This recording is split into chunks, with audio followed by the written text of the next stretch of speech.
जी आप सबको मालूम है कि चले गए थे, कुछ गलतफहमी हो गई और वापस पार्टी में लौट आए। और क्योंकि उनके वक्त में काम बहुत हुए थे, वो सिंचाई के भी, शिक्षा के भी, सड़कों के भी, एनीकट के भी, कोई कमी नहीं रखी पार्टी ने। तो क्योंकि वो वापस आ गए, पर वहाँ के कार्यकर्ताओं की इच्छा थी और जो भाप पार्टी में चले गए थे, और उन सब की इच्छा थी कि एक बार हमें मिलाओ, मुझसे मिलाओ और पीसीजी में दोता साजी जी मिलाओ। तो अभी वहीं जा रहे हैं, उनको टाइम दिया गया दोपहर का ही। तो आए सिर्फ ये इस काम के लिए कि हमारी इच्छा दिल तमन्ना है कि हम तो ज़िंदगी भर कांग्रेस में रहे थे, कांग्रेस हमारे दुख सुख में काम आई, अकाल सूखे में तो कमाल ही किया। नरेगा सोनिया गांधी जी मनमोहन सिंह लेके आए थे, उसमें तो कमाल ही के 3-3 लाख मजदूर लगते थे, 3-3 लाख मजदूर किसे कहते हैं। तो इतने काम हुए, अब सब काम ठप हो रहे हैं, लोग दुखी भी हैं। इस कहानी को मिलना चाहते थे कि कम से कम वापस विश्वास दिलाएं। हम चले गए थे बाप पार्टी में, वापस हम आए आपके साथ में, क्योंकि आपकी कांग्रेस सरकार में अच्छे काम किए थे, नरेगा चलाया था। तो लोग सब सोनिया गांधी जी को, मनमोहन सिंह जी को, सबको याद कर रहे हैं।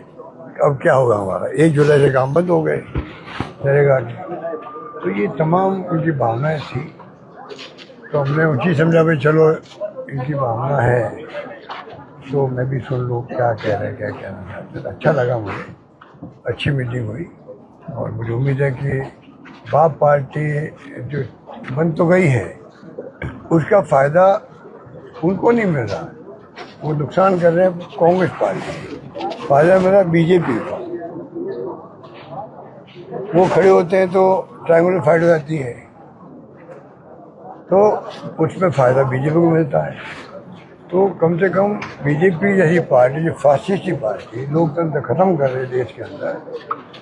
दिल्ली में क्या हो रहा आपने देखा, अभी युवा पीढ़ी पूरी सड़कों पे आ गई देश भर के अंदर। राहुल गांधी जी ने जिस प्रकार से आह्वान किया है, उनका लड़ाई संघर्ष करें छात्रों के लिए, युवाओं के लिए, तो बीजेपी अब उनका भी ढलान में है। और बीजेपी का ग्राफ नीचे आ रहा है, मोदी जी के नीचे आ रहा है। तो मैं समझता हूँ कि वापस बाप पार्टी के लोग वापस कांग्रेस में आए। कांग्रेस ने आदिवासियों को हमेशा प्रेफरेंस दी है, ध्यान रखा उनको, आगे भी ध्यान रखेंगे, ये विश्वास हमें देता है। तो राहुल गांधी को संसद में नहीं बोलने दिया गया, अब तो अमित शाह के इस्तीफे की भी मांग हो रही है इस बार। देखिए वो तो इनका रवैया है। राहुल गांधी जी जब बोलते हैं तो आपको मालूम है कि शुरू से ये लोग ये प्रयास करते हैं माइक बंद कर दो बार बार, और वो स्पीकर साहब कहते भाई मेरे पास बटन नहीं है। अरे आपके पास बटन नहीं है, पर आपके देख रेख में हाउस का मैनेजमेंट होता है। आप जो इशारा करोगे या आप लोग ब्रीफ करोगे अपने अधिकारियों को, जो माइक का संचालन करते हैं, वही तो माइक बंद करते हैं। आपके पास बटन है नहीं, उससे क्या मतलब। राहुल गांधी जी का बोलते वक्त में माइक बंद होता कि नहीं होता, आपको इसको देखना है, अब उसका जवाब दो। या तो कहो राहुल जी आप कैसे बार बार के तो माइक बंद हो रहा है, तो माइक बंद नहीं हो रहा है, मैंने पता कर लिया है। वो आप नहीं कहते मेरे हाथ में नहीं है, इसका मतलब आपके हाथ में टेबल पे नहीं होगा, मुझे पता नहीं है कि नहीं हो। वो जैसा कहता है टेबल पे मेरे माइक का बटन नहीं है, बंद तो होता ही बार बार माइक बोलने दिया नहीं जाता उनको, और कल भी ऐसे ही हुआ है। सर बीजेपी का एमपी है निशिकांत दुबे, उन्होंने कहा है कि जो पंडित नेहरू अयाज थे, और उसने कहा था ऐसे लोगों के बारे में मैं कोई कमेंट नहीं करना चाहता। ऐसे लोग बहुत ही निम्न स्तर के कमेंट्स करते हैं ना, पूरा देश जानता है। इस समय की बात है, समय वो आएगा इनको कोई पूछेगा नहीं देश के अंदर, इनके खुद के क्षेत्र में कोई नहीं पूछेगा, ऐसी इनकी स्थिति है। ये जो विधेयक पारित हुआ है, एंटी पेपर बिल जो पारित हुआ है, उसको लेकर क्या कुछ कहेंगे? अब वो बिल तो फेस सेविंग वाली बात है, जो वादा किया उसको निभाना था। उसमें कोई मैं समझता हूँ जिस ढंग से सलाह करके विपक्षी पार्टियों के फिर बिल लाते वो, तो और ज़्यादा अच्छे ढंग से ला सकते थे। तो किसी ने ठीक कहा भाई सज़ा आपने बढ़ा दी है, हमने ये आजीवन कारावास कर रखा है, 10 करोड़ रुपये हम नहीं कर रखे जुर्माना, प्रॉपर्टी सीज करने हमने ही कर रखा है, सब कुछ कर रखा है। पर ये बात में दम है कि सजा मिलना और उसकी बात करना एक बात है, और पेपर लीक में अगर मैनेजमेंट ढंग से नहीं होगा तो पेपर लीक बाद में भी होंगे। सजा की तो आप जानते हो कि चोरी होती है तो कानून तो बने हुए हैं चोरों के लिए भी, फिर भी चोरी होती है। ये बहुत गंभीर विषय था, पूरे देश को, राज्यों को फायदा मिलता, क्योंकि इतनी गैंग बन चुकी है हर राज्य में। इन्होंने बदनाम तो राजस्थान कर दिया, इनको पूछो तुम्हारे खुद के राज्यों में क्या स्थिति है, गुजरात में क्या है, यूपी में क्या है, बिहार में क्या है, सरकार इनकी है, आर्मी में क्या है, यूडीसी में क्या है, सब जगह पेपर आउट होते हैं। क्यों हो रहे हैं? 150 पेपर आउट हो गए देश के अंदर जो बता रहे हैं। अब बताइए, अभी 3-4 पेपर आउट हो गए यूपी के अंदर।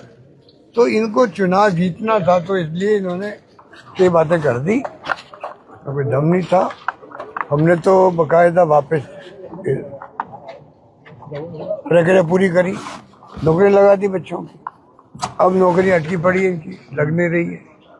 पेपर आउट अभी नहीं हो रहा, इसलिए नहीं हो रहा कि हमने कानून पास किया है, हमने कुछ बदला था प्रोसेस को, उसका अंतर वो तो रुकना ही था।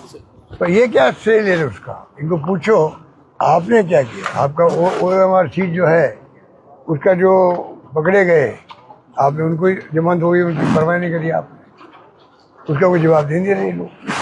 तो ये तो जो सरकार चल रही राजस्थान में, अब उसके बारे में मुझसे क्यों टिप्पणी करवा रहे हो? हर घर में, हर गांव में चर्चा सरकार की है, वो नेगेटिव है पॉजिटिव है, इसका पता मुख्यमंत्री का आग्रह करूंगा कि अगर वो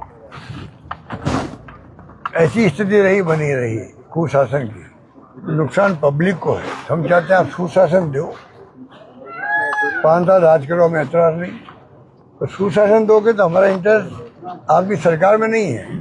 अगली बार तो हमारे आना निश्चित है, सरकार कांग्रेस की बनेगी, हम जानते हैं, पर कम से कम 5 साल तो काम तो जनता के, उसमें हमारी रुचि। इसलिए हम कहते हैं आप सुशासन दो, हम आपके साथ हैं।